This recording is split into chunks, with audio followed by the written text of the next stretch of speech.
This is Andre Ward, and you're watching Dante's Boxing Nation.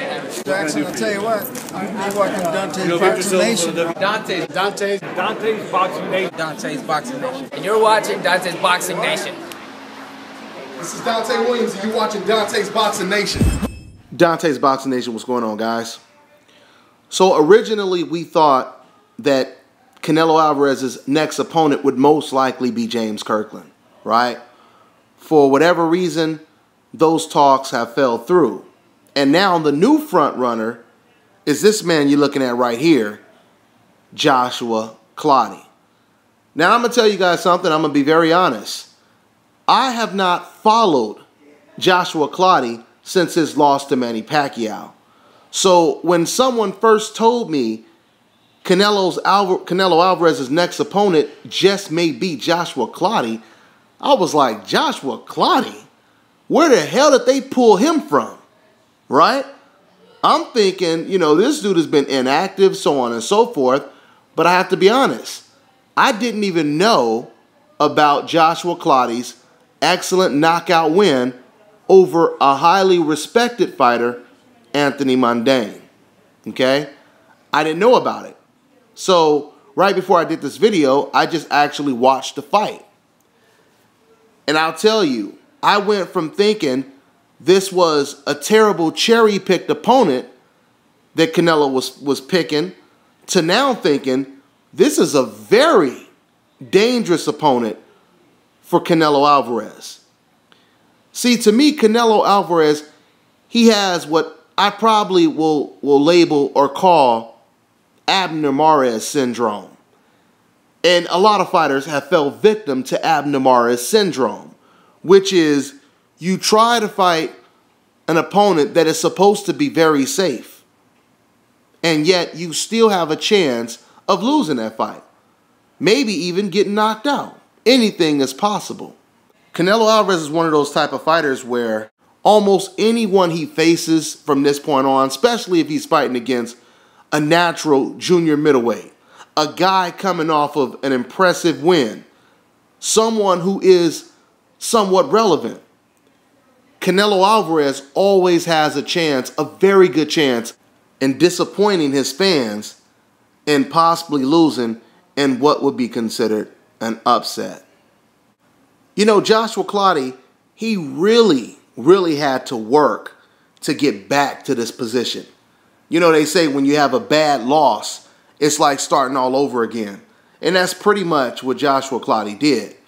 You know, a lot of people lost respect for him the way he lost to Manny Pacquiao, especially considering the fact that when he lost to Manny Pacquiao, the first 4 rounds were very competitive. Matter of fact, it could easily be argued that Joshua Clottey, he won a couple of those first couple of rounds, right?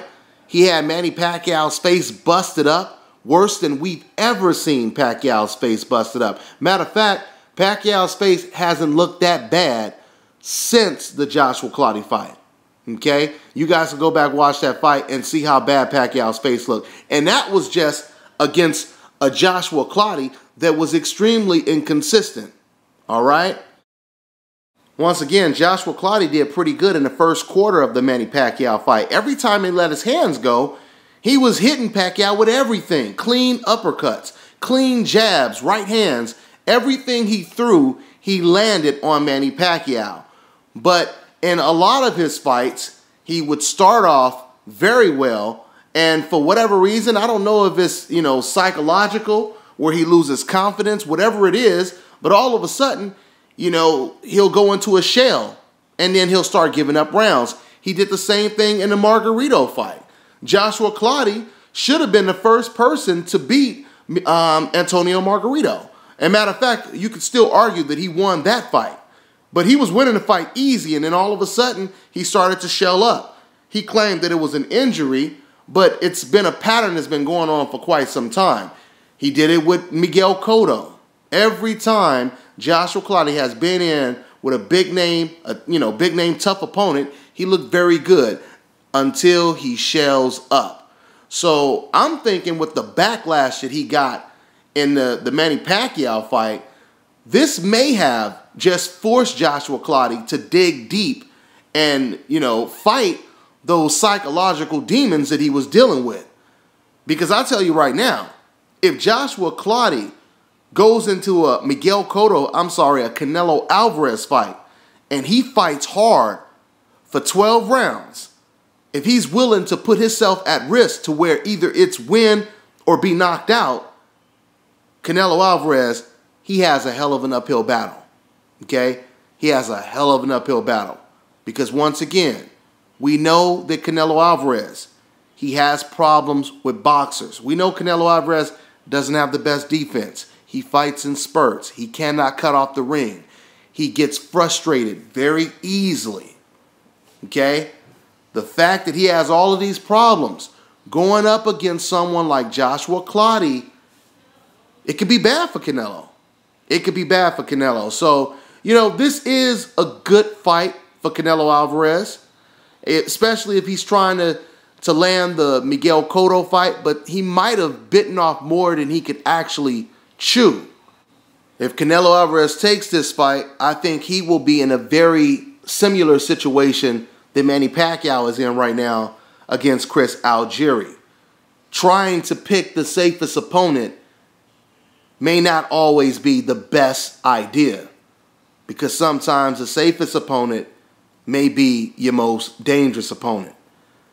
And I'm telling you one more time, man, if the Joshua Clottey, who I just seen defeat Anthony Mundine, shows up, I'm telling you right now, Canelo Alvarez, he's going to have a hell of a fight. He's going to have a hell of a fight. You know, and it'll be sad if he does lose the fight, because I would love to see Canelo versus Cotto.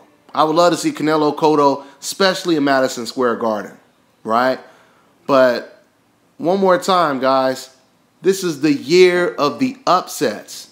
This is the year of the upsets, so don't be surprised if you see another upset before the year is over. If this fight gets made, I'll go into better detail of why I believe this is going to be a very difficult fight for Canelo, and even more difficult than a James Kirkland fight would have been.